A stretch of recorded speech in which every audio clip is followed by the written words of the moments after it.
No one will ever forget this year's Oscar ceremony because no one saw it in the first place. The award show was a glamorous, star-studded tribute to a great American art form in 1939, but it has now become a sad gathering of self-important unknowns handing each other statuettes to honor the flickering emanations of their stunted inner lives that no one watched or wants to watch or knows the title of or cares. What a gala event. The show was so dull that the ratings dropped into negative numbers when several million people actively unwatched it by turning it on, facing in the opposite direction, sticking their fingers in their ears, and loudly singing the love theme from The Godfather, the last really good American movie ever made. Of course, the results did give rise to some tremendously important political controversies that raged from the offices of the New York Times to the offices of the Los Angeles Times and absolutely nowhere in between. For instance, many staffers at these former newspapers felt strongly that some guy shouldn't have won for his performance in one picture, but that another guy should have won for acting in some other picture because the first guy had a different colored epidermis than the second guy, which is very important in acting because something. I know you all were following that exciting newsroom argument just as closely as I was, because we're so incredibly interested in the opinions of a bunch of 25-year-old credential-faced ignoramuses who graciously took time off from pretending to care about black people in order to whine about an art form that went out of fashion about the same time as journalistic integrity. There were some people who enjoyed the Academy Award ceremony, however. 12-year-old child actor Tommy Muggins said he was really happy Hollywood people would spend the show lecturing America on its moral responsibilities because it meant that for a few hours they'd be too busy to molest him. Trigger warning, I'm Andrew Klavan, and this is The Andrew Klavan Show. I feel hunky-dunky, life is tickety-boo. Birds are winging, also singing hunky-dunky-doo. Ship-shaped, tipsy-topsy, the world is zippity-zing. It's a wonderful day, hurrah, hooray! It makes me want to sing. Oh, hurrah, hooray! Oh, hooray, hurrah! All right, here we are broadcasting from the socialist states of America, and we're all just so very happy here. This would be a good time to show your delight that you are going to be taken care of from cradle to grave by the Biden administration by going on iTunes and subscribing to the show there and leaving a 5-star review. And subscribing to my personal channel on YouTube, where, it's fans only. I will show my naked imagination to the world. And if you want to leave a comment there and the comment is grotesque, we will add it to the show because it'll just fit right in. Today's comment is from Austin Gott, who, if you can't see it, has a little icon of himself as death. He says, I truly treasure every comment Klavan reads on the show because I understand that the people who left them are now dead from the Klavan this week and deserve to be remembered. So long, Austin. It's been great knowing you. The mailbag will be on the show at the end. All your questions will be answered. If you want all your questions answered next week, you've got to subscribe to dailywire.com. How do we do this now? You press watch, I think, and get to the Andrew Klavan Show. I don't know. Just find out. Find the show. Find the program. There's a little mailbag there. And then press the mailbag. You can ask any question you want. If you are a subscriber, you can ask about religion, you can ask about politics, you can ask about your personal life. All my answers, guaranteed 100% correct, will change your life. And some of you may say, will they change my life for the better?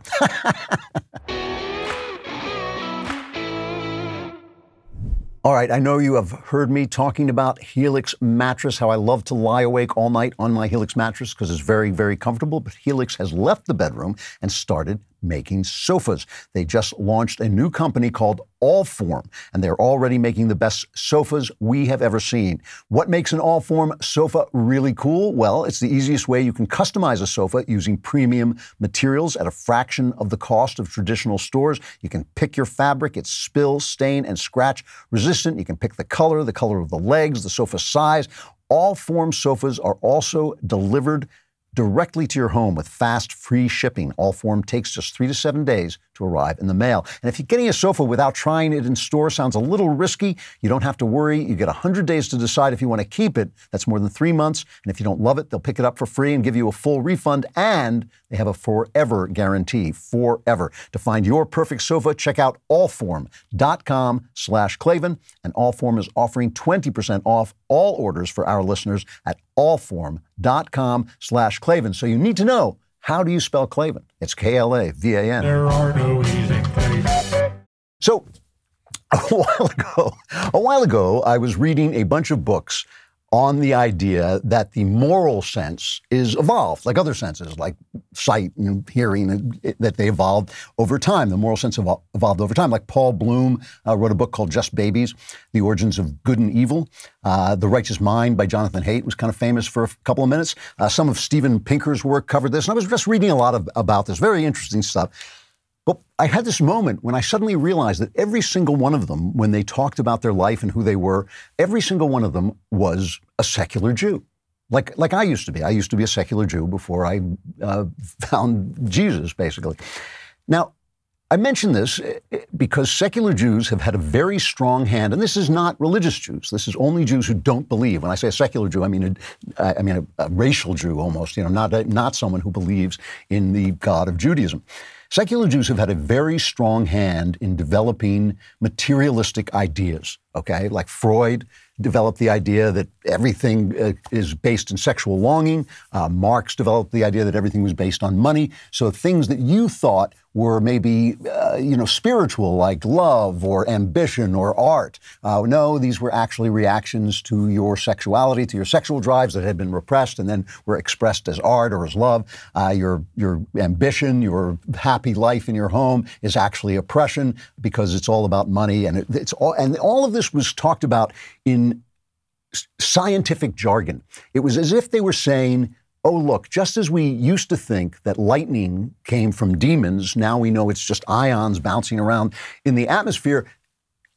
Also, we used to think that you had a soul, but now we know it's just a reaction of material things against each other that give you these feelings. And I call it pseudoscience because they never did any science. I mean, Freud had a couple of, he had a few patients. He made vast assumptions from them. Almost all of his assumptions have been shown. Some of his general assumptions, which were known for years, like the unconscious and things, were shown to be correct. But a lot of his ideas, like the Oedipal complex and so forth, just have been completely dismissed. And Marx, too, he would make up values of things and just kind of declare that this was the truth.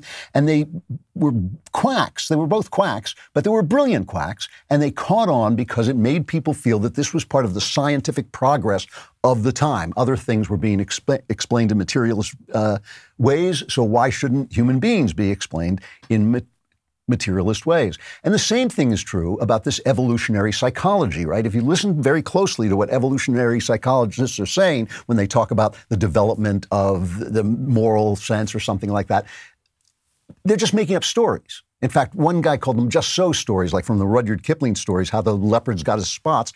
This is like how the moral sense developed. I'm not saying they're wrong, by the way. I'm just saying it's not actually science. It's not actually falsifiable. So all of these things are based on the assumption that God is not there, that the soul is a material thing, that everything that happens in your life is not spiritual, it's material. And because of those assumptions, certain things become obviously illogical and false, I think. For instance, I mentioned that book, Paul Bloom's Just Babies. The subtitle of the book is called The Origin of Good and Evil. The idea is that good and evil is created by us noticing it, right? We developed the eye in order to we developed the moral sense, and that was what became good and evil. Now, this makes no sense whatsoever because, as I was about to say, we developed the eye in order to see light because there is light. The light we see is not the light, may not be this light. We see human light, the human version of light. We developed a moral sense. It's only logical because there's such a thing as morality, right?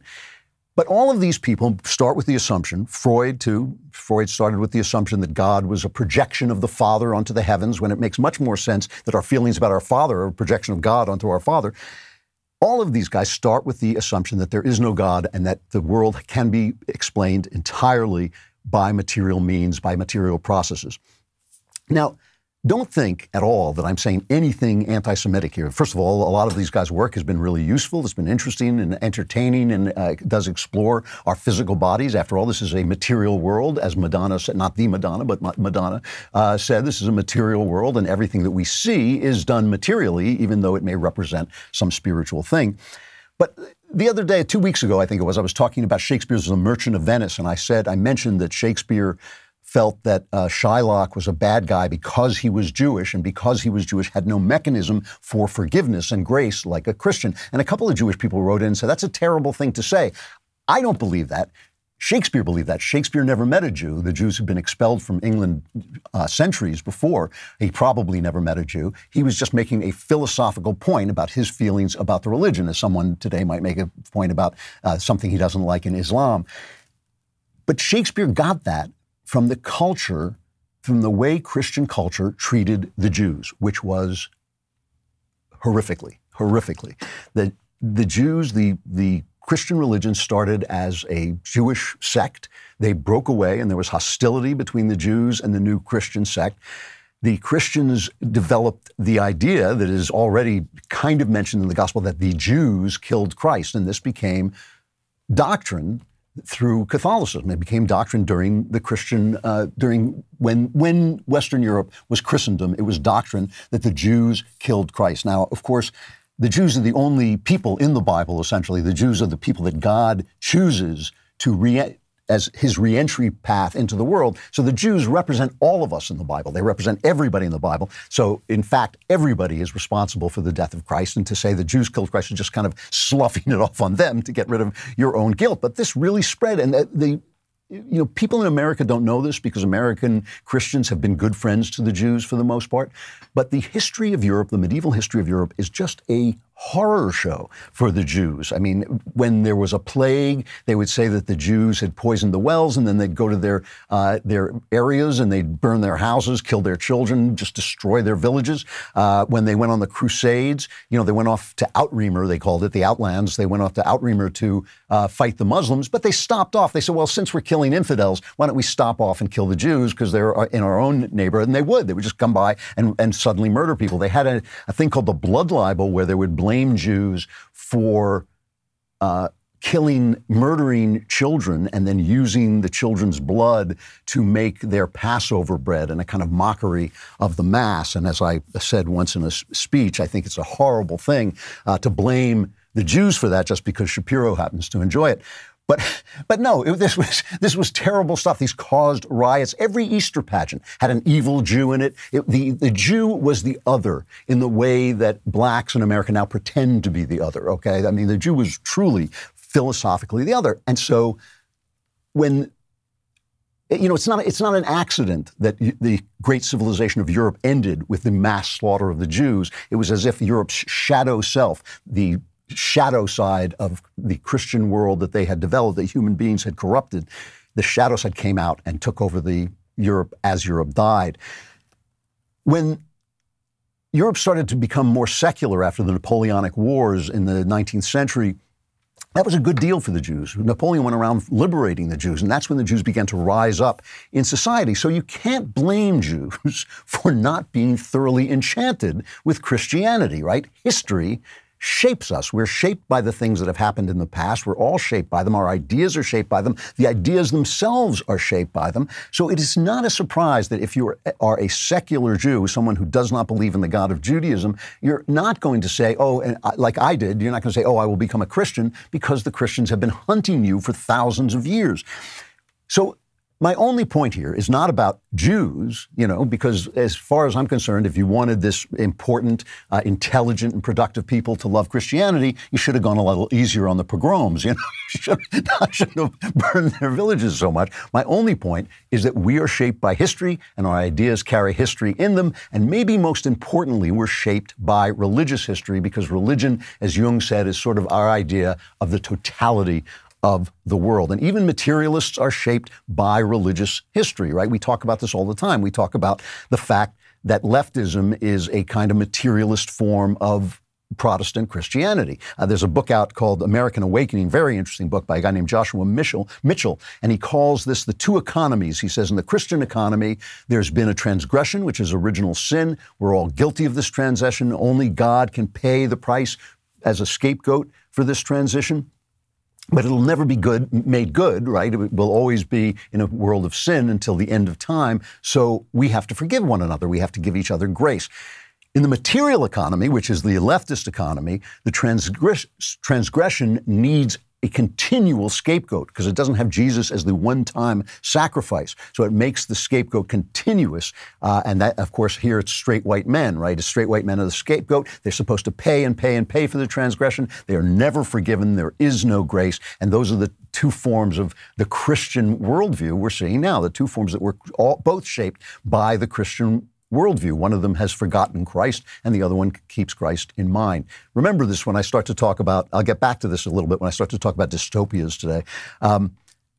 So we should also remember that we're not just shaped by Christianity. There are two kinds of Christianity. I'm obviously speaking broadly. There are 1,000 kinds at this point. But there's basically Catholicism and Protestantism. I know there's Orthodox Christianity, but that didn't shape the West. We're just talking about the West.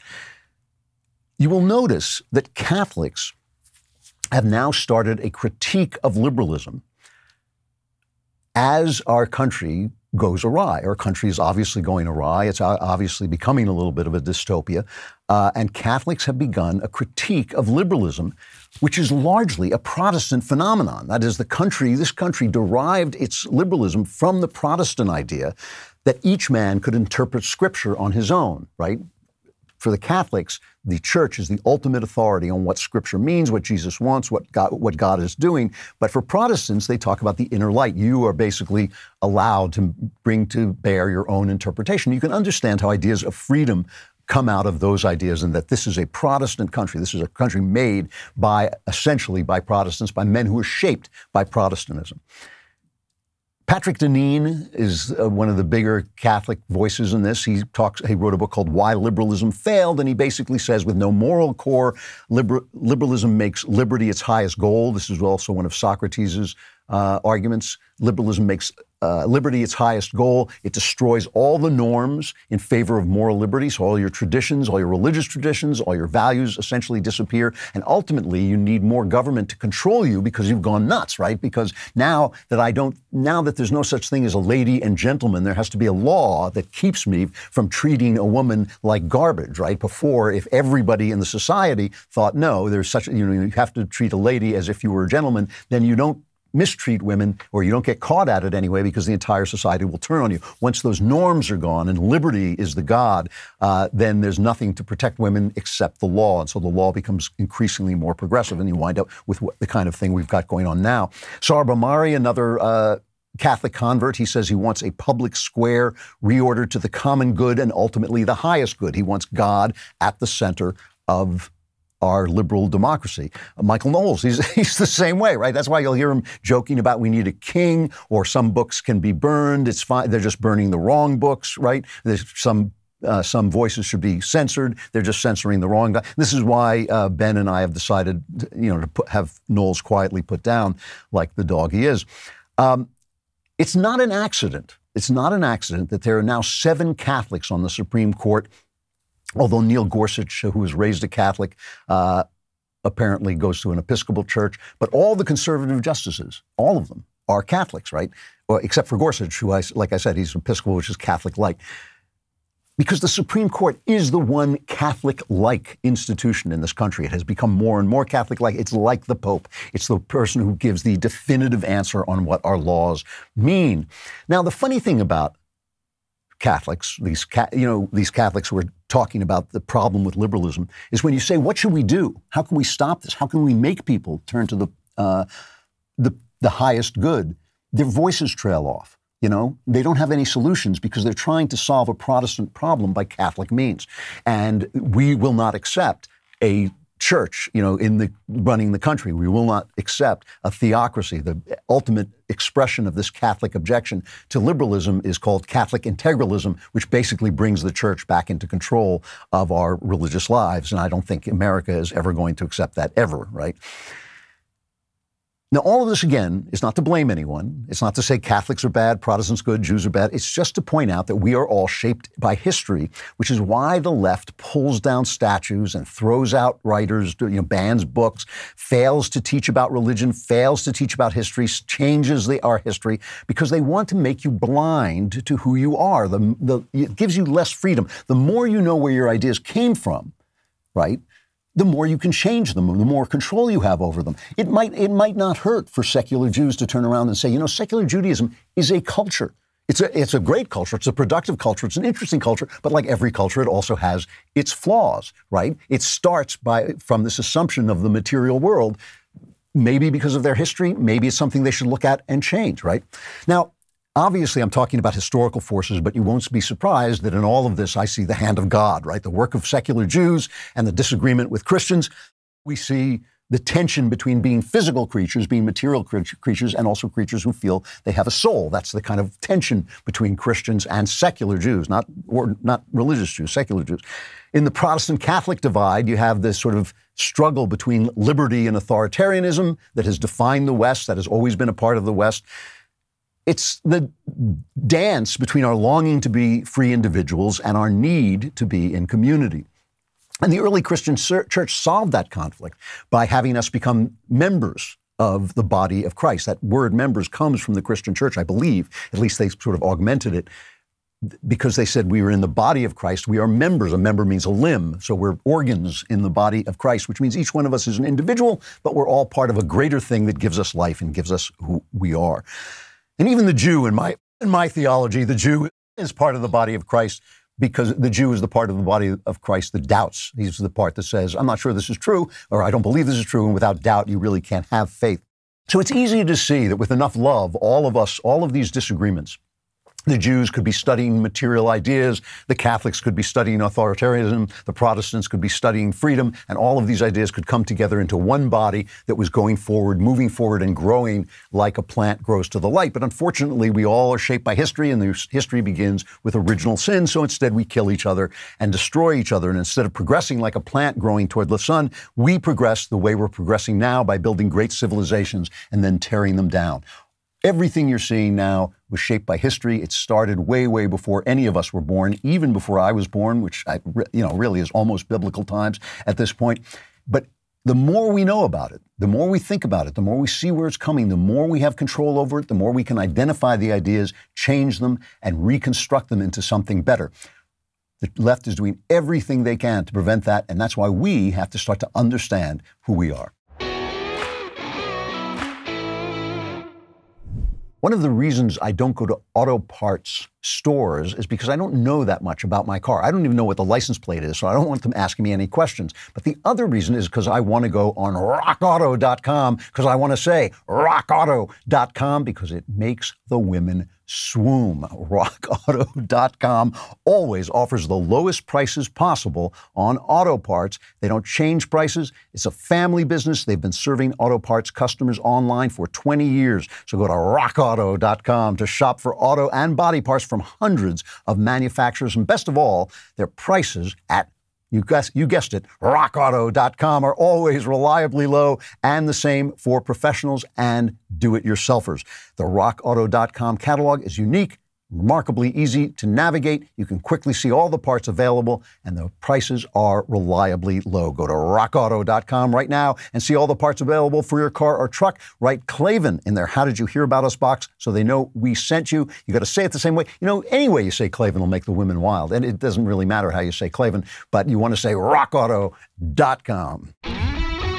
Before I even hear this next segment, I know Andrew is going to say something racist and sexist. I wish I'd thought of something before I got here. But I do want to say that the fact that these historical forces are in play and are always going to be in play, because the West is never going to be anything but what it has been. It's going to continue on its progress, telling the story that God is telling that we do not yet understand, which I believe is ultimately to bring the church together and bring us all back together into one church. But the fact that this is happening gives you some hope when you look at what's going on. I mean, I don't know if you watched, we had to watch that Biden non-State of the Union address, and it's depressing the way the left manages to create an atmosphere of inevitability, that this socialism is just going to get bigger and bigger and bigger. He proposed so many trillions of dollars in spending. He proposed things that like child payments, like, preschool education, like giving mothers paid leave, and all these things that once people have them, they never give them up. And of course, the cost, it's not so much the cost in money that's terrible, it's the cost in freedom. But at the same time that's going on, there are these voices that are beginning to say, this is bad. We are going in a bad direction. We are going too far. It's really interesting. Later on, we're going to have Alan Dershowitz on, and I read his book, his new book, and it's funny because he's a liberal, he's a stone liberal, but there's really nothing for him on the left anymore. I was watching Bill Maher, and I always have a lot of respect for Bill Maher because Bill Maher, you know, this is the whole thing. The dividing line is the people who believe in free speech, because free speech is the expression of the individual, and people who believe in free speech believe in the power of the individual. And whether you're a liberal or a conservative, if you believe truly in free speech, you are a friend of the show. I've told this to people before who have come on. Alan Dershowitz is a liberal. He's welcome to come on and talk about free speech. But Bill Maher gets it too. And when he sees what's happening, you start to see that he's not really on board with this. He made this speech, which was really pretty startling, even for Maher. Let's cut 8. You know the reason why advertisers in this country love the 18 to 34 demographic? Because it's the most gullible. Yeah. A third of people under 35 say they're in favor of abolishing the police, not defunding, but doing away with a police force altogether, which is less of a policy position and more of a leg tattoo. 36% of millennials think it might be a good idea to try communism. But much of the world did try it. I know millennials think that doesn't count because they weren't alive when it happened. But it did happen. And there are people around who remember it. Pining for communism is like pining for Betamax or MySpace. So when you say, you're old, you don't get it, get what? Abolish the police and the Border Patrol and capitalism and cancel Lincoln? No, I get it.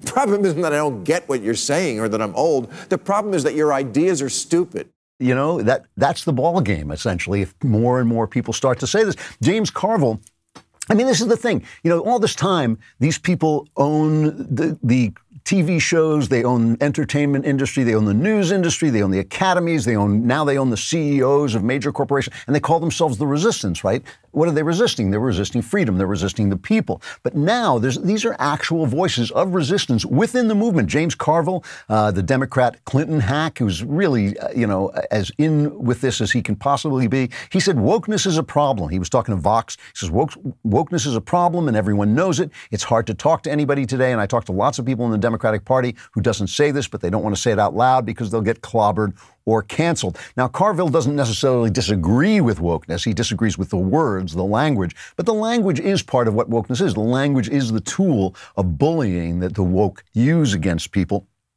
And all of this, of course, is now centered around this horrific, racist, critical race theory.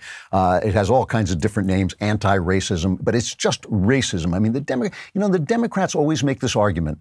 We always say, oh yeah, the Democrats were the slaveholders, the Democrats had Jim Crow, the Democrats were the Ku Klux Klan, the Democrats had segregation. They always say, yeah, no. But then it switched. Magically, it switched. Now it's suddenly, just like you can't. There it went. It just magically switched. It never switched. It never switched. They have always been the racists. They have always been the racists. They're the racists now. They believe in segregation now. They just believe in it for different reasons. They believe in bigotry now. They just believe in it for different reasons. Racism now. The whole thing. President Biden rescinded the Trump administration's executive order prohibiting critical race theory training for federal agencies and federal contractors. Democrats just never change. But there's a reaction. There are things going on. And I want to bring this up. I just want to bring this up so you don't think it's all one way. I know it's bad right now. I'm not trying to minimize it. And it's sad. I'm sad to see this happen to my country. I'm sad to see these guys in control and out of control at the same time. But, there are lawsuits. There was a story in Real Clear Politics by John Morosky. One suit, a white woman alleges that a New York City public school diversity trainer told employees white colleagues must take a step back and yield to colleagues of color. In another suit, white men allege that California wildlife bureaucrats featured speakers who said that black people don't use the outdoors in proportion to their population because of white racism, generational trauma, and historical fear of lynching. Black comedians used to make jokes about the fact that they don't like the outdoors. And now they have to explain why Jews don't like the outdoors. A lawsuit filed by a 12th grade biracial student and his African-American mother says a Nevada charter school taught that people of color cannot be racist. You know, there's a really interesting case. I don't know if you've heard about this in Southlake, Texas. Southlake, Texas is an upscale suburb of Dallas, where the school districts are rated some of the top districts in the country and have performed the almost unheard of feat of not having any grade disparity between the races. Like, everybody's performing well. Everybody's doing really well. But a couple of years ago, some white kids made a video. I mean, this is how all the stuff starts. They made a video in which they sang the N-word along with some rappers, okay? And now in the news stories, it says they chanted the N-word. Well, they were singing along with rappers. Rappers use this word all the time. You cannot let rappers use this word and then penalize somebody for singing along with them. It's ridiculous. But it didn't matter. The news media went nuts. They love this story. They love turning us against one another, so we don't focus on them. That's what they want. They want whites and blacks to hate each other, so we're fighting with one another, and we don't focus on the fact that their failure, it's their failure. Their Great Society programs that they feed off like a bloated tick. The Democrat Party is just stuck sucking that money out. All that money, those trillions of dollars that Joe Biden is spending, you think you're going to get it. You may think you're going to get it. You'll get some of it. But the Democrat Party are the ones who are going to be using that money to get votes, to give patronage jobs to their pals, to just take it themselves. You know, the fraud and the misuse of it is also going to be part of their life. They do not want to give it off, so they give it up, so they want to not admit it failed, to distract us from the fact that it failed, and to turn us against one another. So they turned this into a big thing. The media went nuts on this. There were instances of racists ferreted out, and the response, you know, the school district is trying to get out from under, and their response was to teach something or propose something called the Cultural Competence Action Plan, CCAP, right? So I went online and I looked at the slides with which you teach CCAP, and what are they teaching in these classes? What do they want to teach in these classes? And it's funny because it starts out with stuff that you would agree with. It starts out like, be sensitive to other people. They might not, you know, their culture might have some different rules than yours. I wouldn't invite a Jewish guy to my house and serve, you know, pork, you know. But that's where it starts out. But pretty soon it gets into this white, you know, fragility. This white people have to watch their privilege. You know, there are protected classes. You know, protected kinds of people that you want to step lightly around. And so the parents have started to rebel. And here's just a montage of parents showing up at these meetings and saying, no, you know, one of them is saying you broke the law because you discussed this outside of an open meeting, and this has to be discussed in an open meeting. But here's just a quick montage of that. CCAP, at its core, is racist. It's time to scrap the CCAP. We need to pause and hold our government officials, our elected officials, accountable for what they're doing. We need parents everywhere to understand that your eyes need to be open. My headscarf was pulled off my head one day. I was referred to as having a terrorist hat. You have no idea what it's like to be called a... But teachers knew about it the entire time. And I'm sorry if somebody spent 20 months of their life working on this, okay? Sometimes a stupid idea is a bad idea. The purpose of CCAP is to impose a leftist worldview.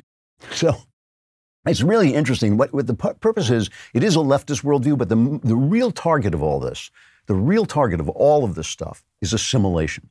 When they talk about white privilege, when they talk about white supremacy, what they're talking against is assimilation. They're saying this nation, this culture was built by white Christian men, which is true. It was this culture, the ideas for this culture were built by white Christian men, and therefore to ask black people to assimilate to this culture, to become fully American, is to ask them to somehow violate their blackness. Now, of course, everybody assimilates, and we all violate something in ourselves when we assimilate, right? The Jew assimilates into a Christian culture. The Irishman assimilates into an essentially British culture. The Italian, like Knowles, he has to stop stabbing people all the time. You know, everybody it gives up a piece of their home culture to assimilate. The blacks have been doing that. The blacks have been suddenly assimilating, and the Democrats do not want that to happen. So the target of all this critical race theory is essentially assimilation. They're saying, you're asking these people to be white. No, we're asking them just to conform to the norms. And in this CCAP, whatever it's called, they have, you know, don't think that everybody has to conform to the majority. Well, we do all have to conform a little bit to the majority, right? The majority is the country.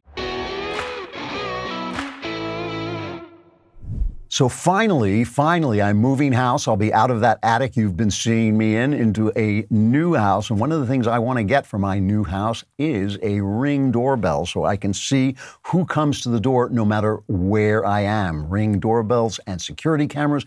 All you got to do is look at your phone. If somebody comes to your door, if someone's outside your house, doesn't matter if you're in bed, doesn't matter if you're in Spain, doesn't matter where you are. You can look at your phone and talk to the person who is there and see what they want and who they are. You can keep your packages and deliveries safe, and Ring has hassle-free, easy-to-install indoor and outdoor cams. You will never miss a visitor. With motion detection, you'll get notified even if they don't ring the doorbell. If someone stops by or something's going on, Ring lets you know. There's a special offer on the Ring Welcome Kit at ring.com/Klavan, and it comes with Ring's Video Doorbell 3 and Chime Pro. Don't wait. Get that special offer, the Ring Welcome Kit at ring.com/Klavan. It comes with Ring's Video Doorbell 3 and Chime Pro. It's the perfect way to start your Ring experience. It's ring.com/Klavan, ring.com/Klavan. This way, if anybody comes to your door, no matter where you are, you can say, how do you spell Klavan? And if they know, call the police. Tim Scott talked about this in his rebuttal.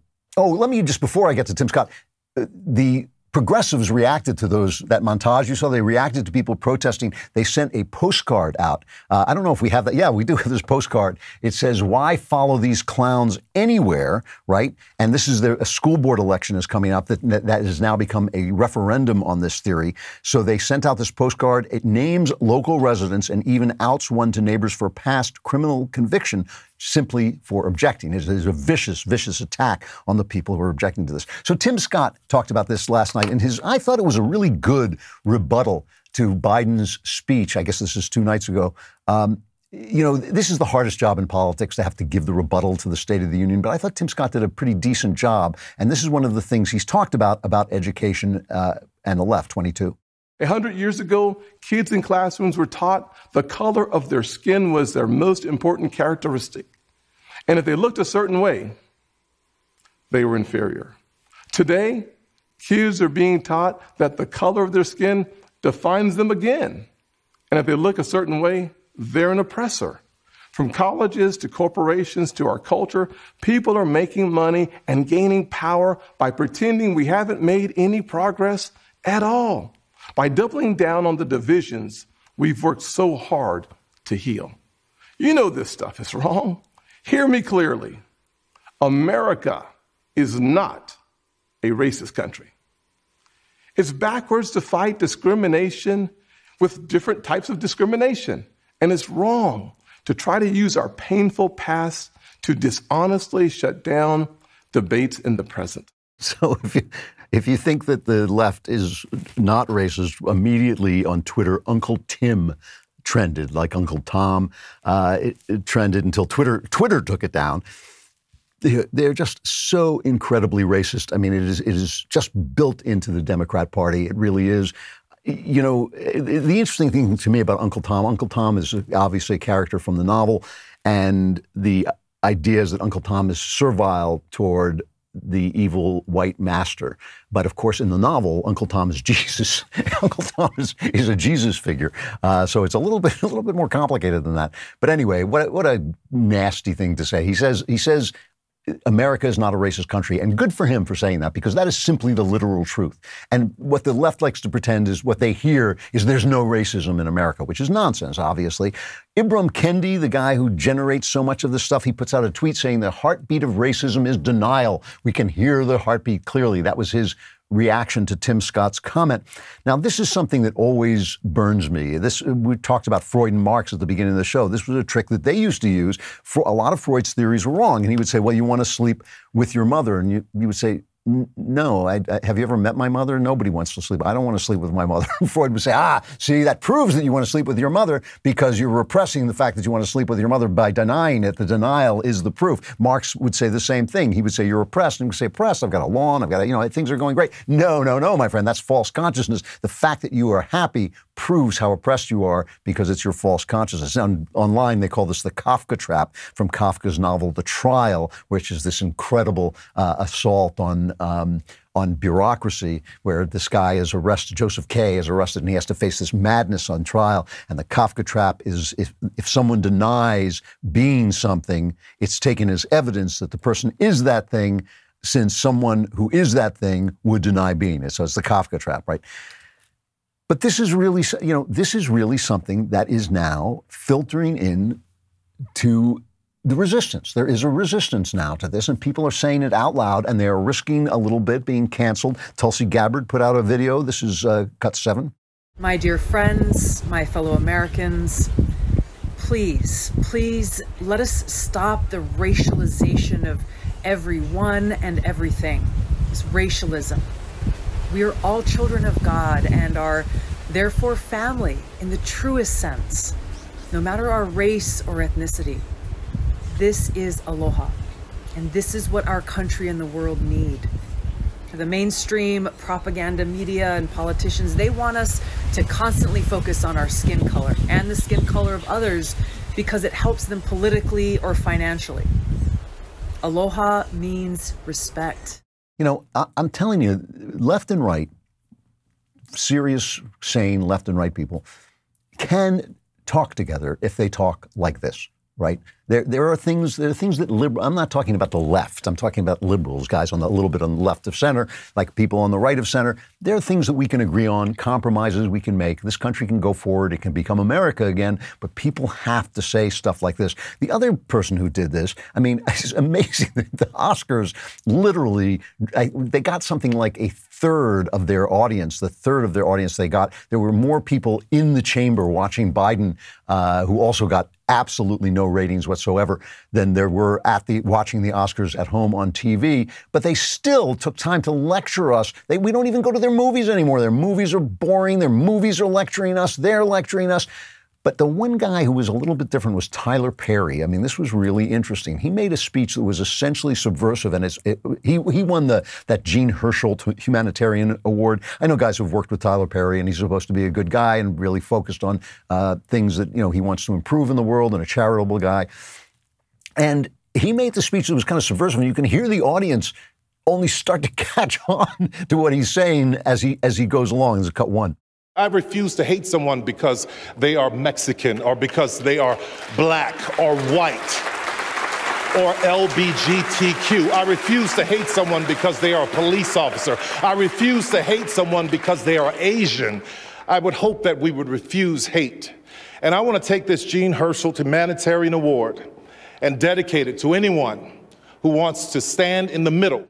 In the middle. And you could hear them going like, yeah, we refuse to hate black people. White people? We can't hate police. Wait, excuse me, we can't hate police officers? That was a subversive speech. He was using their own values. He knows those are their values. They're probably his values as well. He was using their own values and spreading them to the rest of the country, which is anti-racism, is anti this kind of racial theory. These voices are going to become important because ultimately these CEOs, they may want to pose and say, look how enlightened I am, look how woke I am. When woke goes out of fashion at the Oscars, when woke is being mocked by Bill Maher, when woke is not going to be accepted by the people who are supposed to be the woke people, they're not going to want to be so woke. It was really interesting. Even on 60 Minutes, that guy Ted Baxter, actually Scott Pelley, I don't know if anybody remembers Ted Baxter. He was a stupid news character on the Mary Tyler Moore Show, and Scott Pelley looks exactly like him. But he had the AG, the Attorney General of Minnesota, Keith Ellison, on. He can't be any more left. He can't be any more left. And Pelley asked him, why didn't you charge Chauvin with a hate crime for killing George Floyd? Here's this exchange. Was this a hate crime? I wouldn't call it that, because hate crimes are crimes where there's an explicit motive and of bias. We don't have any evidence that Derek Chauvin factored in George Floyd's race as he did what he did. You could have charged him with a hate crime under Minnesota law, and you chose not to. Could have, but we only charged those crimes that we had evidence to that we could put in front of a jury to prove. It's just the whole narrative went kablooey. The whole narrative is gone. Pelley is going, you could have charged him. Yeah, but it wasn't a hate crime. It's amazing. It is amazing. And why, I don't actually know why he said that except to excuse himself, to get himself off the hook for it. But this is something, my favorite of these voices of resistance, these voices that are suddenly starting to say, this is bad. This isn't working. It is in Portland. Portland's mayor, what is his name? Ted Wheeler. Portland's mayor, who is also their police chief. I want to play cut 5 first. This is back in September of last year when they're still rioting in Portland, right? They're rioting like every night. They're burning Portland to ground. It's not a riot. It's a mostly peaceful riot. It's a mostly peaceful burning of things and intimidating of people and taking over of a society and ruining a city. It's mostly peaceful as they're doing that. But Wheeler, last year in September, this was how he was going to deal with it. It's time for everyone to reduce the violence in our community. We all want change. We all have the opportunity and the obligation to create change. We all want to focus on the fundamental issue at hand, justice for Black people and all people of color. That's why, as police commissioner, effective immediately and until further notice, I'm directing the Portland Police Bureau to end the use of CS gas for crowd control. This is him 2 days ago after this has gone on and on and on, cut 4. We must stand together as a community against this ongoing criminal intimidation and violence. They want to burn, they want to bash, they want to intimidate, they want to assault. These people often arrive at their so-called direct actions in cars, and they're all dressed in all black. If you see this, call the police. If you can provide a license plate, if you can do so safely, that information can help later. Turn them in. If anybody's wearing black, just turn them in. Throw the gas. Bring back why'd you stop the gas? You told us I don't just throw the gas. What can't continue won't continue. People are leaving these states. People are leaving California. In the latest census, California lost. California, Illinois, Michigan, New York, Ohio, they all lost a seat. California is paradise. You have to work really, really hard to ruin paradise. But we did it once, and they're doing it again in California. They did it in the Garden of Eden, and now they're doing it in California. People are leaving. Take a look outside at Nashville. There are so many cranes. They say that a crane is the Nashville bird, the Nashville city bird, because they're building so much because people are coming in from L.A. This just goes on and on and on. And meanwhile, what Antifa says, right? They have a website called Crime Think. Crime Think is one of their websites. And Dan Henninger was writing about this in the Wall Street Journal. He quoted them. They say, this is what you put yourself in a weaker bargaining position by spelling out from the beginning the least it would take to appease you. It's smarter to appear implacable. So you want to come to terms? Make us an offer. In the meantime, we'll be here blocking the freeway and setting things on fire. Don't negotiate. What Henninger says is that Joe Biden is doing the same thing. He's not negotiating with anybody. He just wants more and more and more. He wants to spend and spend and spend. This spending, remember, it doesn't just cost you money. It costs jobs because they can only, the government can create half as many jobs per dollar, creates half as many jobs as a business creates, right? It goes through all those hands, the tax collector, the bureaucrats, the program, and all these different hands. They create half as many jobs as a guy who just says, I'll hire this guy and pay him a living wage. So everything they're doing, it costs money, it costs jobs, and it costs freedom. And that's the most important thing. Once the government is giving you stuff, nothing is free. Nothing is free. Once Joe Biden is giving you daycare and he's giving you, paid leave, and he's giving you someone to come and take care of your children so mothers don't have to be mothers anymore. Once he's doing that, he's in control. They're in control. And this is why America has had a lesser safety net, a smaller, more directed safety net than all of the European countries. And this is why our economy is now bouncing back. It's raging back. While Joe Biden is claiming it's a crisis, it's raging back while Europe's is stagnating. It is not time to give up hope. As I always tell you, you can lose a fight, but you can't win a surrender. You can lose a fight, but you cannot win a surrender. There are voices speaking up. There are forces in play. There is a midterm election coming up. There are forces in play that may foil this plan, but this is a plan. This is a plan to turn this into a socialist country. If those of you who've been listening to me for years, you know I'm pretty relaxed about this. I'm never calling crisis. I'm not saying this is a crisis. This is what they want. This is the left in charge. These are the people who have ruined everything they've touched, anywhere they've touched it, forever. They are now running the show, but the resistance does exist. So I know if you're listening to the show, you're probably a lunatic right-winger who thinks one day the government is going to make us all wear masks and shelter in place. You're probably screaming like that. It's awful. That would be why you want ReadyWise. Now is a better time than any to be prepared with long-term nutritional food options. ReadyWise has many options. They've got emergency meals. They've also got freeze-dried fruits and vegetables for convenient on-the-go nutrition. They've got new adventure meals for hiking, camping, and other outdoor activities. ReadyWise makes being prepared simple and affordable.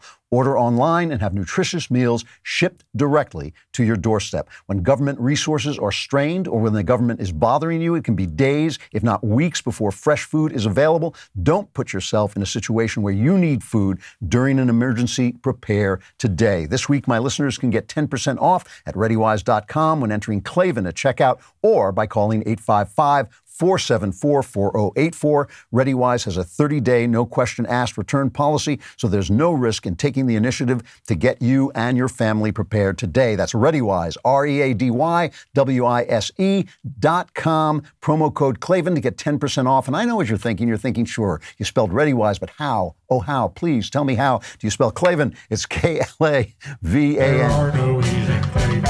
I just make it look easy. So I want to talk today about dystopian fiction, right? Utopias that go wrong. And for obvious reasons that I see so much of dystopian fiction becoming fact in our country right now. The left is messing with language, just like Newspeak in 1984. They're having 2-minute hates of white men like in 1984. They are literally putting history down the memory hole, rewriting history, disappearing history, taking history off the internet when they don't like it. It's very much like 1984, which was just basically an imitation of the Soviet communists, so that makes sense. But there's also other kinds of dystopia, like Aldous Huxley's Brave New World, where he talks about drugs being used to keep everybody happy. He talks about brainwashing people to keep them content with their class, and mindless, meaningless sex, and women being taught the horror of motherhood because they don't give birth anymore. They build babies essentially in incubators. Now, an interesting thing that a lot of people don't know, I have something to say about dystopia that you've probably never heard before, or maybe never thought of before, because it only came to me recently. A lot of people don't know that Aldous Huxley was George Orwell, who wrote 1984, was his French teacher when Orwell was in what we would call high school. I don't think the British call it that. So when Huxley wrote Brave New World in the 30s, and when in the 40s Orwell published 1984, he sent it to his old French teacher, Aldous Huxley.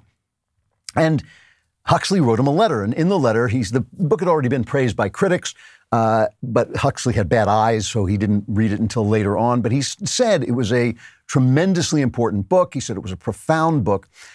But he went on to say that he got it right, and Orwell might not have gotten it as right. He says, now, you know, in 1984, the torturer, people are tortured if they don't agree. They're put in, they're shown their worst fears. Winston Smith is shown rats. He has rats like on his face because he despises rats. And the leader in The Interrogator in 1984 says, picture a boot stomping on a human face forever. That's what they were trying to build. But Huxley said this to Orwell in a letter he wrote after reading 1984. He said, whether in actual fact the policy of the boot on the face can go on indefinitely seems doubtful. And given the fact that the Soviet Union collapsed, he seems to have been right about that. He says, my own belief is that the ruling oligarchy will find less arduous and wasteful ways of governing and of satisfying its lust for power. And these ways will resemble those which I described in Brave New World. The lust for power can be just as completely satisfied by suggesting people into loving their servitude, hypnotizing people into loving their servitude, as by flogging and kicking them into obedience. Now, this made me suddenly realize something, about about dystopias, a lot of dystopias, not all of them, but some of them.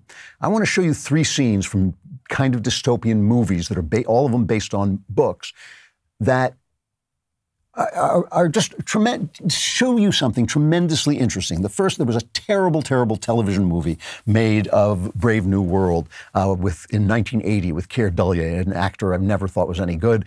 But I want to play some scenes because there's a new version coming out soon, I believe, but there are no good versions of Brave New World, and that's partly because it's a satire. But here's a scene where one of the guys who's kind of writing the propaganda is praised by his supervisor for what he's done. This is cut 9. You are viewing Helmholtz-Watson's film, Planned Perfection. Each newly produced infant is given 6 full years of nightly hypnopedic sleep-teach lectures to reinforce class acceptance conditioning. Later, in central conditioning centers like this, each child receives daily happiness reinforcement drills, as well as prescribed courses in erotic play, death acceptance training, full consumption practice, and nature nausea games.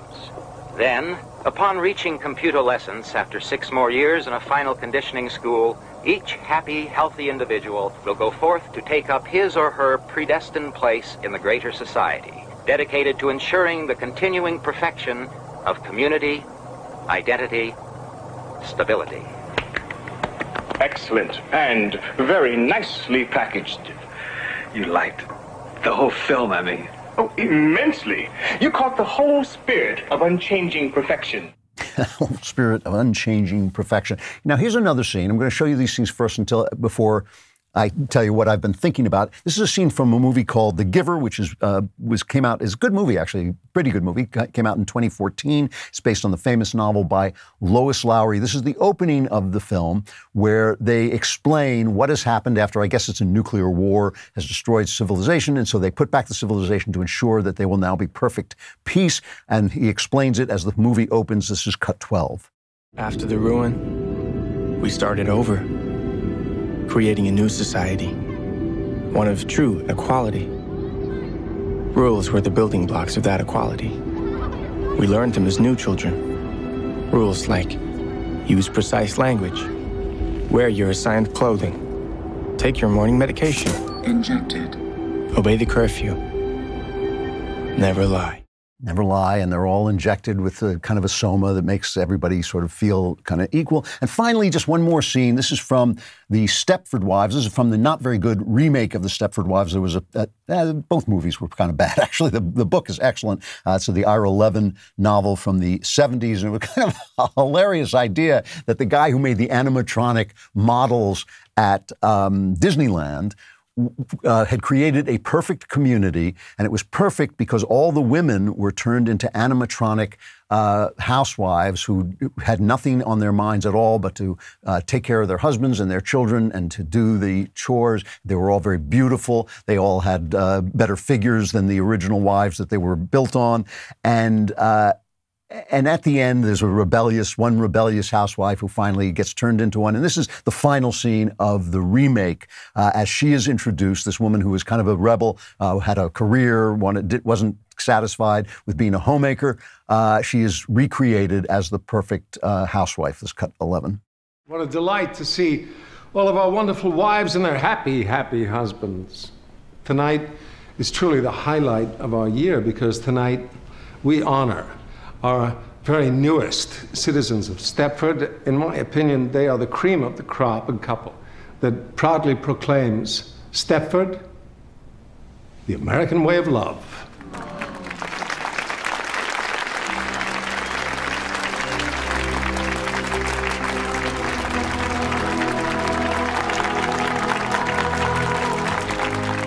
What struck me about all of these dystopias is that they work, that the people are happy in them. The people in Brave New World are on soma, and they are actually happy. The people in The Giver are drugged, and they do things, and they're working this beautiful, you could see what a beautiful suburban community it was in the movie, and they're happy. In The Stepford Wives, the women have all been essentially turned into robots, but the men are happy, and the community could just see all the smiling faces, all the women spilling out of their décolletage, spilling out of their dresses. But, you know, everybody is happy. And in the Ira Levin novel, it's really interesting, is the children in Stepford become happy when the women are dedicated to them. One of the points of it is it's not a totally feminist book. It's sort of saying, yes, homemaking is a sacrificial act. Being a homemaker is, in some sense, a sacrificial act. You are pouring yourself into other people. That's to me what makes it so beautiful. But if people don't want to do it, they turn them into robots. And people are equal. You know, in some of the communities, people are equal. There's a famous story by Kurt Vonnegut that begins, the year was 2081, and everybody was finally equal. And the way they become equal is they take the best people in the society and they handicap them. So all the athletes have to carry weights around. Anybody who's smart has electric pulses interrupting their thoughts. And all of these things work. They achieve the goal that they are trying to achieve. All right, I know this is a wonderful, wonderful time for you to run out, go to the post office, wait online for 4 hours with people sneezing on you. That's what you want to do, unless you have a brain, and then you want to go to Stamps.com. Stamps.com saves businesses thousands of hours and tons of money every year. It can save you time no matter who you are. It brings all the services of the U.S. Postal Service and UPS right to your computer. For any business, it's a must-have. Simply use your computer to print official U.S. postage 24/7 for any letter, any package, any class of mail, anywhere you want to send it. Once your mail is ready, just schedule a pickup or drop it off. It's that easy. Stop wasting time going to the post office and go to Stamps.com instead. There's no risk. And with my promo code Klavan, you get a special offer that includes a 4-week trial plus free postage and a digital scale, no long-term commitments or contracts. Go to Stamps.com, click on the microphone at the top of the homepage and type in Klavan. That's Stamps.com. Promo code Klavan, Stamps.com. You will never have to go to the post office again. And I know you're thinking, that's a great deal. How do you spell Klavan? Ha, ha, ha, ha. You think we're going to? Yeah, I will tell you. It's Klavan. In fact, in Brave New World, this is one of my favorite parts of Brave New World, the novel. In Brave New World, there's a place where people live who don't live in the new community. They live in the old-fashioned way. And one of the people goes to visit them, and you think this, it's going to be paradise. It's going to be dances with wolves. It's going to be the savage, primitive guys are really the good people, and they're having a great time. And no, he gets there, and the place is miserable. They're violent. They're superstitious. They're sadistic. They're dirty. And it's not a good civilization at all. And Huxley is telling you that there was a reason they made this Soma drugged society, because the society before it was miserable. But in this community, there is one guy who comes to be called the Savage, or Mr. Savage, is one guy who has found a copy of Shakespeare. And he has been reading Shakespeare, and it has turned him into a humanist. And they bring him back to the Brave New World, and he brings Shakespearean values into this world, and he falls in love with one. All the women are beautiful, so he falls in love with one of the women there, and he wants to honor her. He wants to win her. He wants to perform some great feat that will make him worthy of her, because he thinks of her as an untouchable virgin. Now, the women in this community are just banging everybody, right? They hate the idea. They've been trained to hate the idea of permanent relationships. The idea is just have sex. It's fun. You do it. You're done. And that's all they do. And they've learned to hate motherhood, and they've learned to hate relationships. All they are supposed to do is have sex. So here's this guy who's in love with this girl, and he thinks he needs to win her, right? And she, meanwhile, has all these slogans that have been pumped into her mind that she just keeps repeating to him. But he says, what can I do? What can I do to be worthy of you? What wonderful feat, what knightly feat can I perform to win your heart? And this is her response. This is cut 10. You needn't do anything at all. Just take me. Oh, please, take me. Oh, please, make me quick. I'll set my dial so you can drive me wild.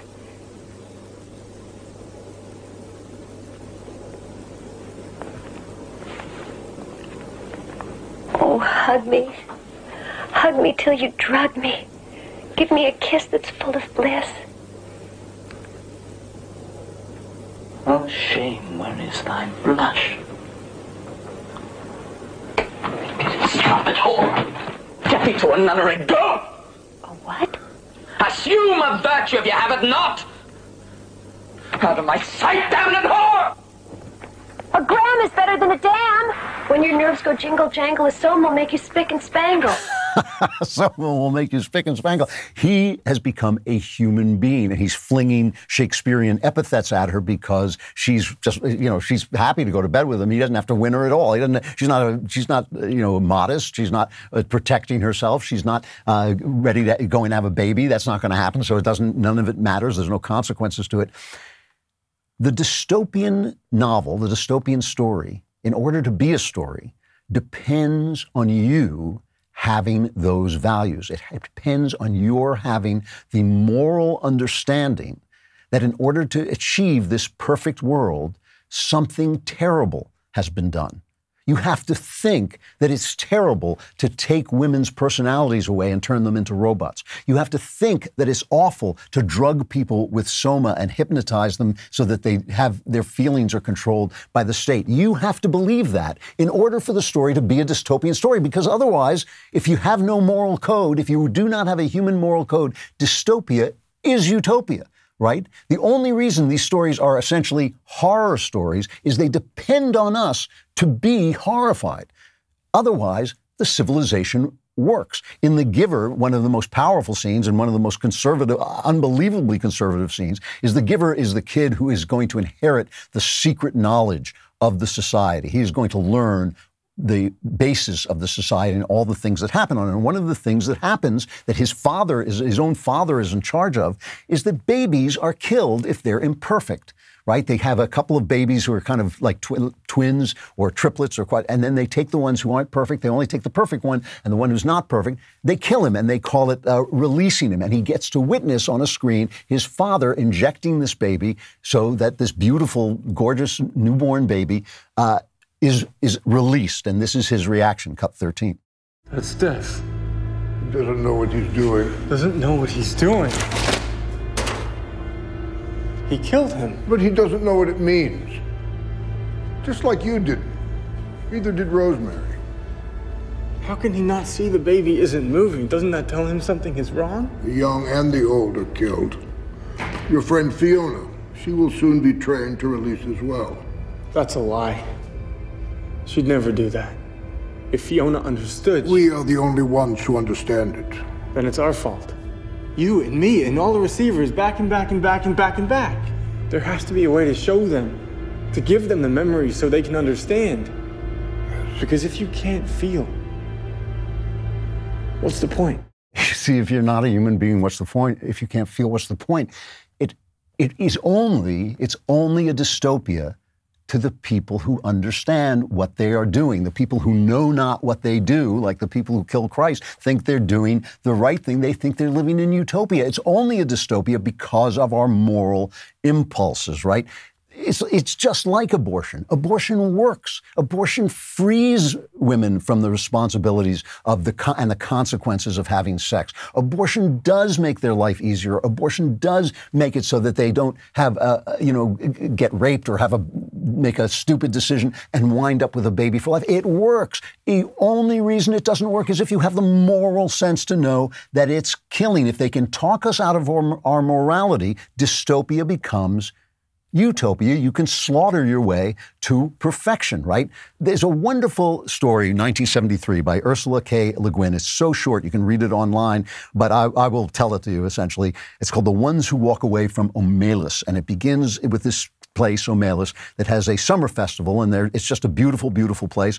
And she tries to tell you about the people in this place, and she takes out all of the things that might horrify you. They're not robots. They're not slave drivers. They say there were not simple folk. There was no king. They didn't use swords or keep slaves. They weren't barbarians. I don't know the rules and laws of their society, but I suspect that they were few, as they did without monarchy and slavery, so they also got on without the stock exchange, advertisements, the secret police, and the bomb. And yet, I repeat, these were not simple folks, not bland utopians. They were not naive and happy children, though their children were in fact happy. These are incredibly happy people.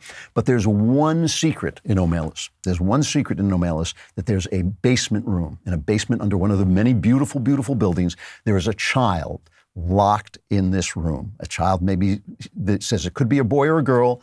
It looks about 6, but actually it's nearly 10. It's feeble-minded. It may have been born defective, or perhaps it has become imbecile through fear, malnutrition, and neglect. The child, who has not always lived in the tool room and can remember sunlight and its mother's voice, sometimes speaks. "I will be good," it says. "Please let me out. I will be good." They never answer.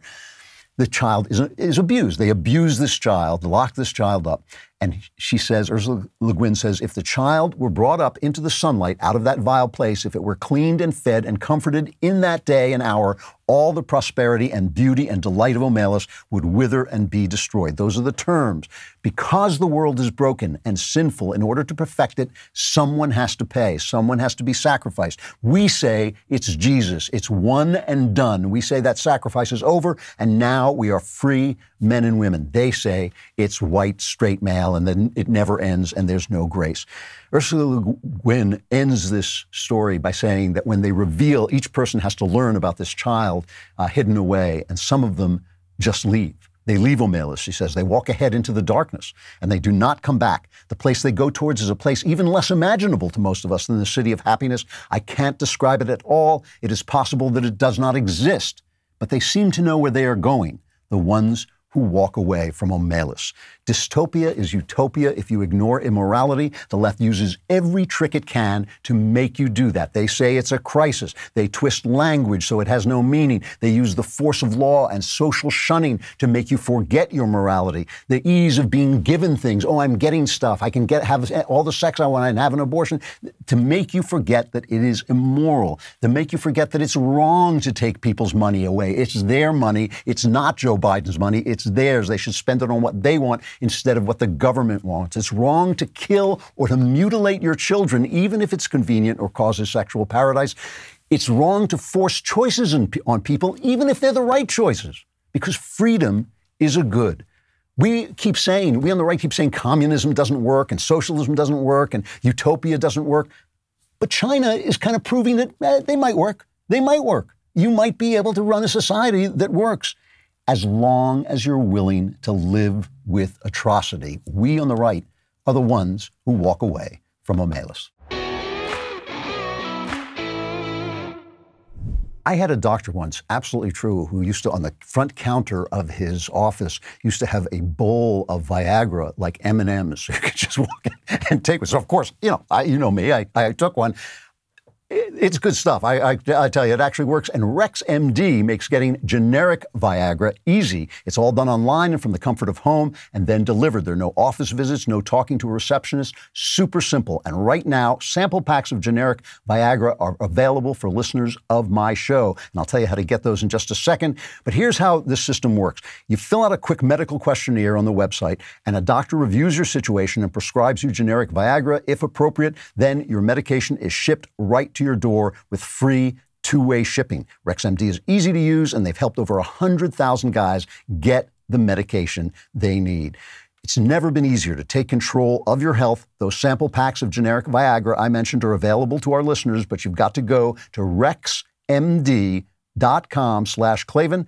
Make sure you go to Rex, REXMD.com/Klavan. That's rexmd.com/Klavan. I can't believe I had to spell Rex.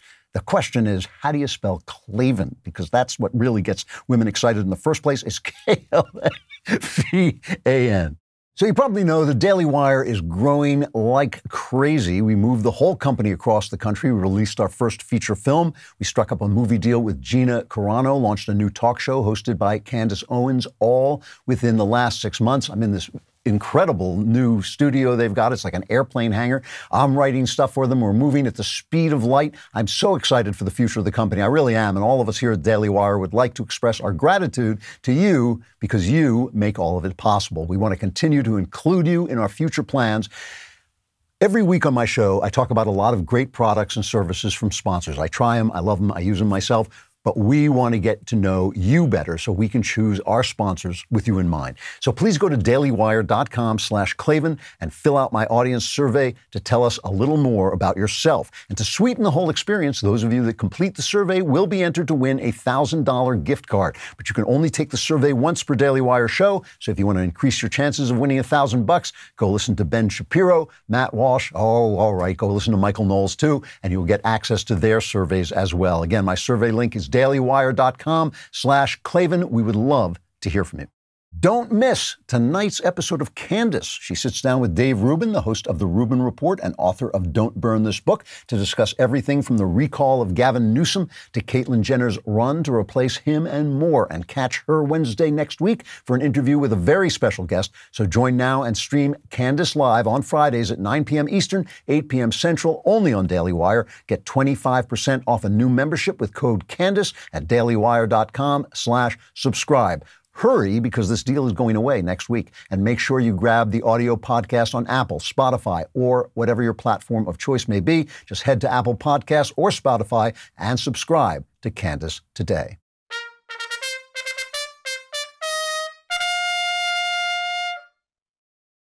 So, as I said before, anyone, left or right, who is a friend of free speech is a friend of this program. We had Floyd Abrams on a while back, another liberal, famous defender of free speech. And Alan Dershowitz is another one. I think it is the line in the sand that separates Americans from non-Americans. Alan Dershowitz is the Felix Frankfurter Professor of Law Emeritus at Harvard Law School, one of the most renowned lawyers in the world, has handled many famous free speech cases. And he's got a new book called The Case Against the New Censorship, which I am well into, and it's really interesting, really smart and good. Alan, thank you for coming back on. It's good to see you. Well, thank you. You know what separates, though, Floyd Abrams and I? Floyd and I have been battling together for free speech cases since the Pentagon Papers, but we divided over Trump. Floyd Abrams, for some reason, and I still haven't figured out why, said that President Trump's speech on January 6th, which I abhor as a speech, was not protected by the Constitution, did not come within the Brandenburg Principle. He signed a letter by hundreds of academics calling that argument essentially irresponsible and frivolous. I continue to make it and continue to make it. I didn't like the speech, but it was clearly protected by the First Amendment when the president calls for peaceful, patriotic protest to let your voices be heard. What could be more covered by the First Amendment? And why do you resolve doubts against the First Amendment just because it's Donald Trump?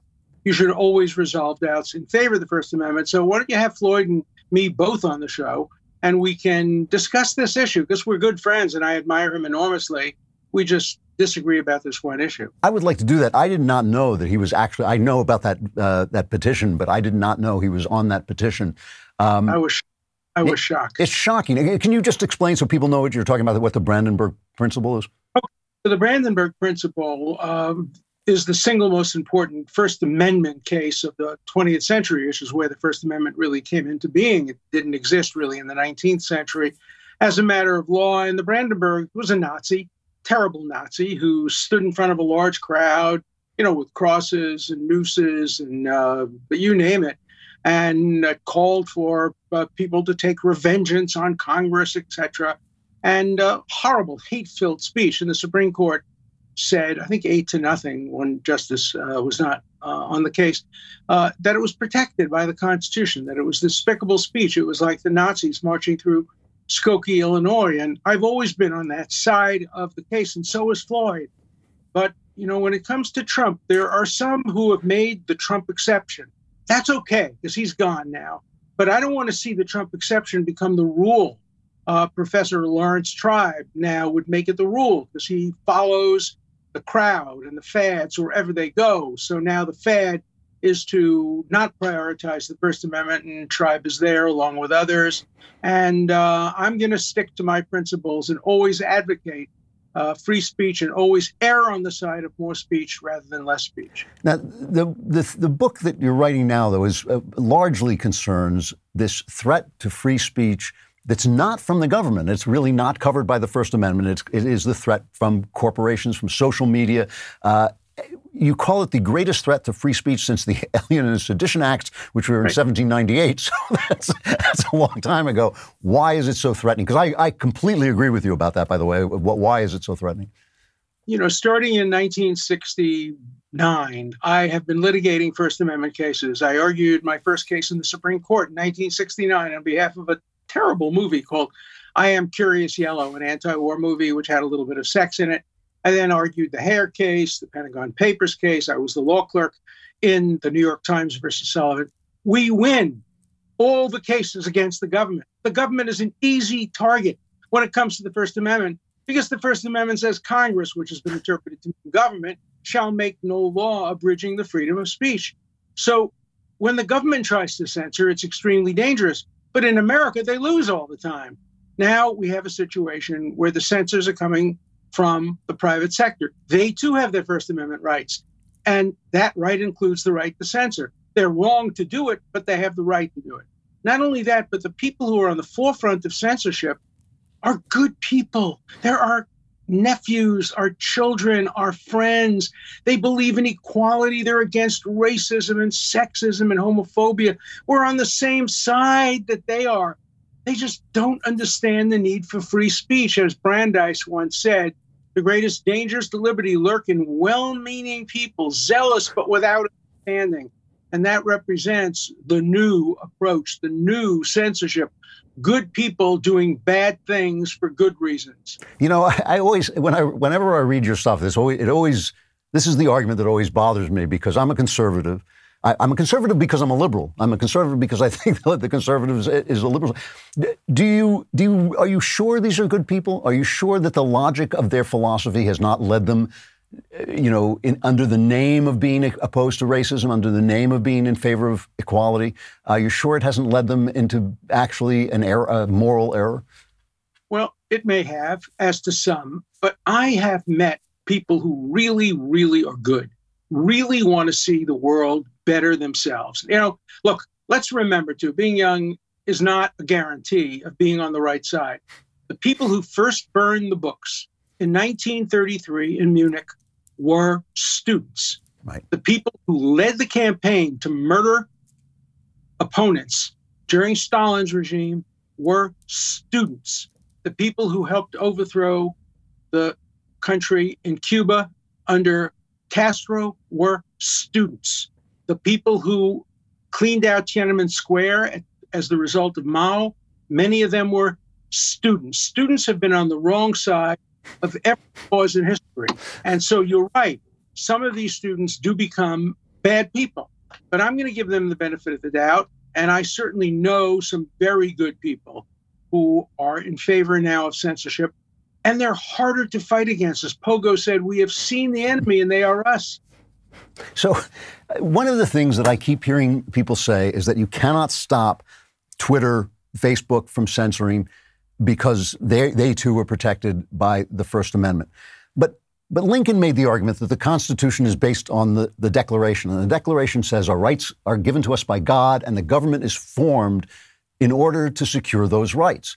So if our right to free speech is given to us by God and the government is there to secure our rights, if there are free speech is taken away by Facebook, doesn't the government suddenly have the power to act in some way? I don't think I've ever said this before, but Abraham Lincoln was wrong. Right. Not the Bill of Rights. The Bill of Rights was a lawless, revolutionary document, which of course had to rely on God because they didn't have law on their side. Then they passed the Constitution. There's no God in the Constitution. It's all about law. The Constitution is a conservative document. Hannah Arendt once said that the best way to turn a revolutionary into a conservative is have them win. Then they have to govern and then they become conservative. So the writers of the Constitution did not believe necessarily in the same inalienable rights that Jefferson wrote about in the Declaration of Independence. They didn't want to give people power to overthrow them the way they took the power to overthrow Great Britain. So I've never been a supporter of the claim. I own a copy, an early copy of the Declaration of Independence. I value it and I love it. I also own some early copies of the Constitution. These are my Bibles in some ways. But I just actually wrote an introduction to a short book on the Constitution and the Bill of Rights, in which I make the point. You can't imagine more different documents than the Declaration. God, natural law, or no legal basis. The Constitution, which is a boringly structured document, which has separation of powers and checks and balances and all of that. Remember, Alexander Hamilton didn't even want a Bill of Rights because he said, you need a Bill of Rights. Congress doesn't have the power to restrict freedoms or to establish religion or to quarter troops. So why should we specify the rights? That'll make it sound as if the government has even more rights than the Bill of Rights denies them. So, they're very, very different documents. And I don't believe that I wrote another book about this, Rights from Wrong. I don't think you can derive rights from God because there are too many gods. There are too many interpreters of gods. There are too many ways in which God has been misused. I just think you have to be more of a textualist. All right. Well, even though I don't agree with you, let me make a different argument then. If we indeed have the right to free speech, if that is something that we can assume we have for some reason, but if we have it, and it can be gutted by Facebook, what good is it? Well, what good is it prevents the government from gutting it, but it's not complete. It's not perfect. Because if you take away Facebook's right to censor, you're taking away their freedom of speech. Remember, a very important Supreme Court decision was when the Miami Herald refused to publish a letter to the editor correcting something they had written. And there was a Florida statute that said if a newspaper says something about somebody, they have to have a right to respond. The Supreme Court said, no. The right to free speech by a private person includes the right not to publish anything. So we have to fight back in different ways. Number one, we should take away their exemption under Section 230 of the Decency and Communication Act, which treats them like platforms, even though they really are publishers. Number two, we can, if they get too big and engage in predatory activities against competitors like Rumble, who is trying to come in now and not censor material, we can fight them in the antitrust courts. But the one thing we can't do, I think, is make them print material they don't want to print. Now, Justice Thomas thinks we can under a common carrier notion. And it's interesting. It's one of the most interesting First Amendment opinions in recent years, the recent opinion of Justice Thomas. I think in the end, it would be dangerous to treat newspapers or internet as common carriers. I think it would have too much of a restriction on free speech, but it's worth considering. What do you mean? What is a common carrier? Like a phone? The phone company, the train buses. They can't discriminate. You can't have a bus that says we'll take you from New York to Boston, but if you're a Republican, you can't get on my bus. You can't do that if you hold yourself out to be a common carrier. Now, the closest they've come is they've applied the common carrier doctrine not only to telephones, but to telegraphs. Now, telegraphs are written material. And so if somebody wants to send a telegraph saying, for example, what President Trump has said in his tweets, under the current law, Twitter can ban him, but the telegraph company can't. And Justice Thomas said, that doesn't really make much sense. We should apply the common carrier notion to very, very large carriers of information today. It's a very interesting approach, but we have to think hard about it. I mean, it really is disturbing to me that President Trump, who was indeed the president of the United States, whether you liked him or not, who had got more votes than anybody but Joe Biden in the election, that he now literally can't speak on the major vehicles of communication in this country. They'll take him off YouTube. You interview him, they'll ban you from YouTube. They won't let him go on Twitter. They started Parlors so other people would have a place to speak. They knocked Parler off their servers. I mean, yeah. I'm representing My Pillow, and I'm representing them precisely on that ground. Mike Lindell, who I disagree with on a great many of his claims, has the right to express them. And now he can't get on any major media because they'll be responsible in defamation for what he says. He could conceivably get on the social media because of Section 230, but they won't let him on. So he too has been silenced. Now, I think he should be allowed to speak. Let me give you another story, which you won't even believe. This is so terrible. So Bobby Kennedy, the son of the former Attorney General and a very distinguished environmental lawyer, is a vaccine skeptic. And I'm a skeptic about everything, but I believe in vaccination. I've been vaccinated. So he challenged me to debate him. And we had a great debate for over an hour about the science, the technology, the constitutionality, the history. Lots of people watched it. Tens of thousands of people watched it. And then YouTube took it down. They didn't want anybody to hear Bobby Kennedy's views. They were perfectly happy to have him hear my views. So they gave me a victory by a technical knockout. The default. I don't want to win by a technical knockout. I want to win the marketplace of ideas. I want the people to be persuaded. And if they're persuaded by his ideas, let them follow his ideas. That's what the marketplace of ideas means. That is it's an amazing story. The other story that I found enormously disturbing. We're talking to Alan Dershowitz. His new book is called "The Case Against the New Censorship." It was the story on Amazon when they took down When Harry Became Sally, which was a book, a very responsible, scholarly, compassionate book, but opposed to the ideas of the transgender movement. Amazon sells 90% of the new books in this country, and it doesn't seem to me too big a stretch to want them to carry books. Books do these things. They put forward dangerous ideas. They put forward exciting ideas that go against the grain. To have them take those down, it just seems to me such a violation of trust. And just to add this, that if they start to take them down, publishers won't publish them. They will literally erase those ideas from the public sphere. Don't even need Amazon now. Look at Simon & Schuster. They decided to publish 2 books by the former Vice President Pence. Now, I don't agree with Pence's ideas. I don't know whether I'm going to read his book or not. Probably I would, because I like to read opposing points of view. But 300 people at Simon & Schuster, writers, editors, agents, young people mostly, said, no, not in our company. We're not publishing his book. Or Norton decides to stop publishing a biography of Philip Roth because the author was accused of being involved in sexual misconduct. He denies it. Nobody has seen the proof of it.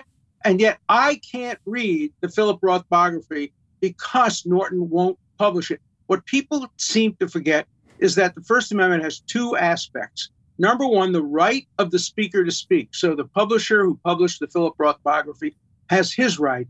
But then there's the right of the reader, the listener, the viewer. We have a First Amendment right to listen. That's what's so wrong with cancel culture. When they canceled James Levine at the Metropolitan Opera, I love James Levine. I love opera. Don't deny me the right to hear the greatest conductor in modern history just because you don't like what he may have done when he was 25 years old. You may want to punish him, but don't punish me. And you're punishing me when you deprive me of the right to hear him. You deprive me of the right to read Vice President Pence's book or the biography of Philip Roth. People seem to forget about that aspect of the First Amendment. You know, I have to ask you this again. It's sort of what I opened with, but I want to take it from a slightly different point of view. I mean, ideas, we all know, have consequences, and ideas tend to move toward their reasonable conclusions. The left is censoring in a way the right hasn't done for a long, long time. I mean, not since I was a kid was the right really censorious. Isn't there something? I mean, the complaint that we conservatives have about the left is that everything the government gives you takes away from your freedom. Everything the government gives you comes with a price tag, and the price tag is not just money, it's also freedom. It feels to me like these are people who have lost the argument. When they lost the election, they wanted to get rid of the Electoral College. When they lost the majority in the Supreme Court, they wanted to stack the Supreme Court. Now they've lost the argument and they want to get rid of free speech. And some of them even say this. I mean, people in the New York Times saying free speech was all right when it was supporting the underdog, but now that it's supporting conservatives, it's no good. Do you think that there is anything inherent in the liberal point of view, the left-wing point of view, let's call it, that just trends toward this kind of oppression? Well, historically, the extreme left has always opposed free speech and due process, as has the extreme right. I grew up with McCarthyism. During McCarthyism, was the champions of free speech. You've heard of the free speech movement? The free speech movement wasn't a free speech movement. It was a movement for free speech by the left, but not the right. Free speech for me, but not for thee. Today, conservatives are the victims of suppression, so suddenly they've become strong supporters of free speech. I don't believe that necessarily there's anything on the right which inclines them to want more free speech and anything on the left that inclines them not to. It's always free speech for me, but not for thee. It's always selfish who genuinely believe in free speech. I founded a few years ago the Free Speech Club. In order to get a membership in the Free Speech Club, you have to publicly defend the right of somebody who so disturbs you, who is so abhorrent. If you're a Jew, you have to defend the rights of Nazis. If you're a black, you have to defend dysgenics, that absurd notion. If you're a woman, you have to defend pornography and sexism. And you can't get into the club unless you demonstrate that you're willing to really go to the mat the way Voltaire said, I disagree with what you say, but I will defend to the death your right to say it. You know how many members are in that club? Going to hold the meeting in a phone booth. You're a member, I'm a member, Harvey Silverglade's a member, Alan Kors is a member, Nadine Strawson is a member. One organization that I can think of today, FIRE, qualifies for membership, no longer the ACLU, no longer many other organizations. So I think we've seen it on both sides. You make a very fair point that because people on the right generally are suspicious of government, they should be suspicious of governmental restrictions on free speech. But on the other hand, people on the right are generally more favorable to corporate freedom, corporate power. So I think there's a lot of ambivalence on the right about Facebook. Now, because Facebook and Twitter and YouTube are left-wing oriented, it makes it easier for conservatives. But I wonder how many conservatives really are prepared to say the government should have some power to compel private corporations not to censor things if the shoe were on the other foot. I don't know what the answer to that. I'm arguing with them now. Some of them say that they shouldn't be able to do it now. I got to stop there. Alan Dershowitz, the book is called The Case Against the New Censorship. I really enjoyed talking to you. I hope you'll come back. Thanks very much. You're a great person to have a conversation with. I wish there were more of these kinds of discussions. So Thank you for... Thanks a lot, Alan. I'll see you again. Good. Sure. All right. And with that, we move on to the mailbag. We're not going to seek excuse me. All right. The first one is from Eric. Dear Klavan, I have no excuses. I have a beautiful, kind, loving wife who I love very deeply. We have created a wonderful, God-fearing home with amazing children. I've worked hard to conquer sexual sin in both thought and deed in my life. Because I'm a man, I know this fight will continue my entire life. I've been quite successful. However, one issue remains. I find that I occasionally struggle with the desire for the newness of a new love with a woman. Sometimes these thoughts or fantasies involve someone from my past, and other times it is a faceless ideal. Surprisingly, these are expressly non-sexual desires. As I said, I love my wife and family very much and would never act on these desires, but I'm concerned that I even have these thoughts and I wish to take them captive and free myself from them. I'd love to hear your insight on how to do this. In other words, she's having fantasies about meeting a new love, starting a new romance. My diagnosis is that you are a human male. There's nobody who's not doing this. In fact, many women, many loving wives are also having fantasies of a new romance. There's a reason that books like 50 Shades of Grey sell a gazillion copies. Many of the women reading it are married. It is just part of human nature. In men, every time I say this, people are enraged, but it's simply true. The urge for sexual variety is as powerful as the urge to have children is in women. That is just the truth. And people get angry at me for saying it, but it's just the truth. And marriage is a sacrifice for men in that way. And it's a way of hopefully satisfying them enough so that they don't become an absolute destructive force. Their sexuality doesn't become a destructive force. You know, when Jesus said that when you lust in your heart, you commit adultery, he didn't mean that somehow you could stop lusting in your heart. I don't think people can stop lusting entirely. What he meant was you are in a state of sin. That sin are things you do, there are sinful things that you do, but you are living, as we are all living, in a state of sin. And what Jesus is like a North Star that we can point ourselves to.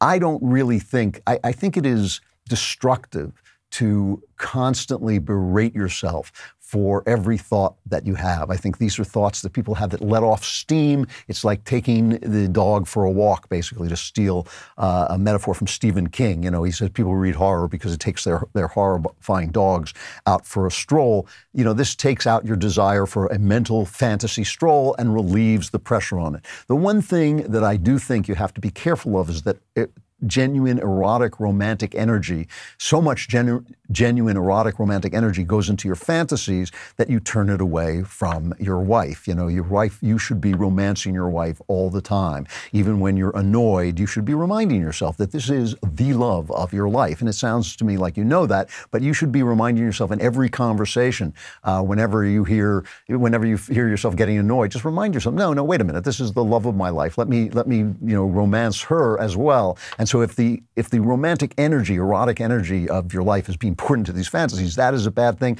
Otherwise, I have to tell you, I would leave yourself alone a little bit. You know, this is something that probably is helping you preserve the marriage that you have. We all yearn for variety. We all yearn for new romance. The beginning of a romance is one of its most exciting moments. We all remember, we all ask each other how you met your wife, how you met your girlfriend, your boyfriend. You know, these are exciting moments, and we relive them in fantasy. You're not being unfaithful. You're not even really lusting in your heart in this case. You are just walking the dog. You're just exercising the desire that we all have. You are just a human male. We are meant to be human. We are meant to be who we are.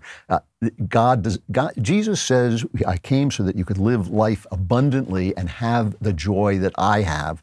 And that entails freeing yourself from many worldly desires, but it doesn't entail beating yourself up for just being a human being. We do have to fight many of our desires. We have to fight many of our actions. But this, again, I think is something that is in us to help us let off steam. And you're just like everybody else and shouldn't shouldn't spend your life beating yourself up. You've built a beautiful relationship. You have a beautiful family. Love your family. Bring your love and your romantic energy to your wife. And I think you're, you know, as we used to say, you're playing with the house's money. You're ahead of the game. From Anonymous, I just saw your video, The White Scare. I'm fascinated by your presentation on the failing of the church in America. I've been serving that declining vestige of what used to be called the mainline church for about 4 decades. I'm nearing retirement and serving in the best setting I've ever had, but I'm concerned about making it to retirement while my denomination is requiring me to take anti-racism training in order to keep my standing. I'm a white male, so I'm already in trouble. About a year ago, I had what you would call a transformation toward conservatism. I don't trust my denomination where I hold standing, and I fear it may be taken from me if I'm truthful. So I think I'll try to walk carefully through the snake pit and at least try not to lie. I'm thinking of moving to a platform. He sounds like he's a priest or a pastor. He talks about giving sermons. I'm thinking of moving my sermons to a platform like YouTube, to provide income for my family in case I lose my standing, my job, to provide for my retirement years. I like what you said about the church, about the Christian faith and integrity. I feel like I've been learning ministry all over again and now entering my prime.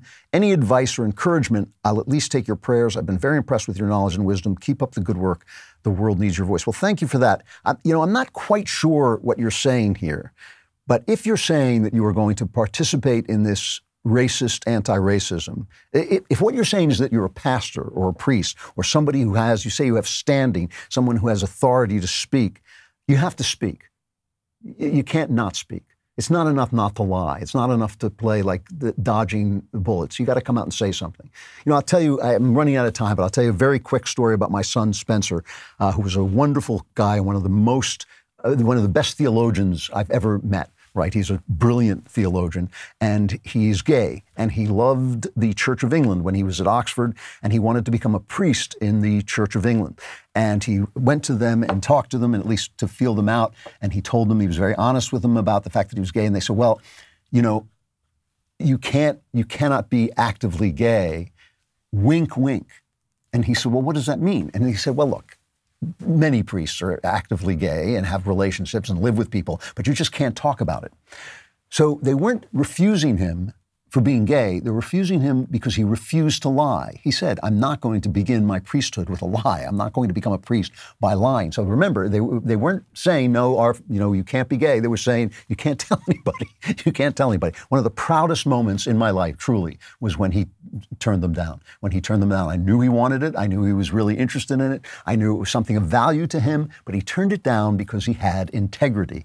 If you are a man of God, integrity is baseline, right? If you are a man of God, integrity is baseline. If these guys are teaching you or telling you racist stuff, I think you have to say something. You know, you don't have to refuse to go. You can go and listen to them, and then you have to stand up wherever you deliver sermons and deliver your sermon. You're afraid of losing your job. You've already lost your job if you lie. You've already lost your job if you serve God without integrity. You have no job. What is your job if you serve God without integrity? I'm sorry, but my answers are guaranteed 100% correct. I want to be nice to you. I want to give you an out, but there is no out. If you're serving God, integrity is baseline. You know, I was so proud of my son because he is a man of God, and I don't care what anybody says. I don't care what anybody's theory is about his life. He is a man of God and a man of integrity, and that is what you have to be. And so if they are preaching racism to you, you got to say something. It's disgusting. This stuff is disgusting. It's disgusting to judge people by the color of their skin. It is disgusting to denigrate white people or black people or any people.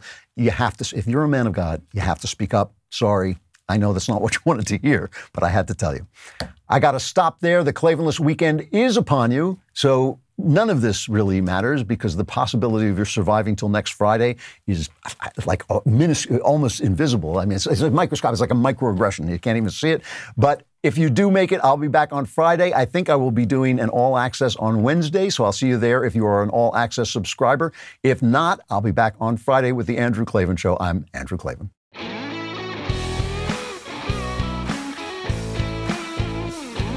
The Andrew Klavan Show is produced by Robert Sterling. Executive producer, Jeremy Boring. Our technical director is Austin Stevens. Supervising producer, Mathis Glover. Production manager, Pavel Vidowski. Edited by Danny D'Amico. Lead audio mixer, Mike Coromina. Animations are by Cynthia Angulo. Production coordinator, McKenna Waters. And our production assistant is Jacob Falash. The Andrew Klavan Show is a Daily Wire production. Copyright Daily Wire 2021. Ratings crater for Biden's fake State of the Union. A Cuban refugee claims that commies have already conquered America. And Ted Cruz pressures squishy Republicans to put their money where their mouths are. Check it out on The Michael Knowles Show.